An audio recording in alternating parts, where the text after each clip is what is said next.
Fall guys, we have news. Let's go to more news from the Golden State Warriors, but before that, don't forget to subscribe to the channel and leave a like. The Warriors need a great center, and getting a trade would be the best option at this time, to strengthen and give energy to this team. Rumors: Warriors and Chicago Bulls make big trade. After failed trade pursuits of both Paul George and Lauri Markkanen, the Golden State Warriors are likely going to enter next season without an established second option next to Steph Curry. This is a large risk for a team that missed the playoffs entirely last season, especially when considering there is no reason to believe Golden State will be in a realistic position to make a swing at the trade deadline.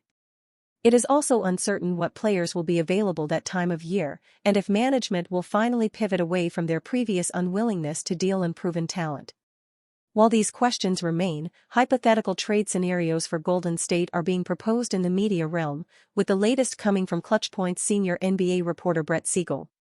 Warriors receive Nikola Vucevic and Torrey Craig. Bulls receive Moses Moody, Gary Payton II, Kevin Looney. The Chicago Bulls are amid a rebuild, so finding a new home for their two-time NBA All-Star center is likely something they are exploring. That said, Golden State is seemingly not the right destination.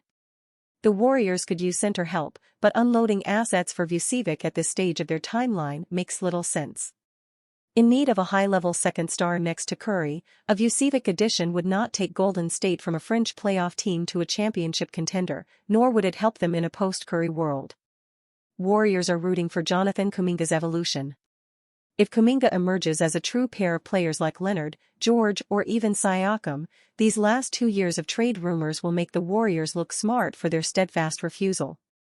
If he regresses, or even just stabilizes as a solid secondary contributor, however, the Warriors will likely be one impact player short of true title contention in Curry's waning prime. The projection is even more difficult because there are few NBA players who had Kuminga's early career trajectory.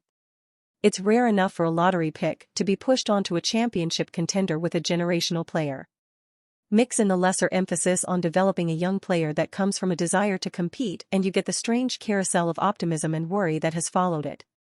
Despite all of this, Kuminga is still, ultimately, a 21-year-old wing with elite athleticism who has already proven capable of blocking superstar scorers at times, contributed in the postseason, and is coming off an efficient season where he scored 16.4 points per game.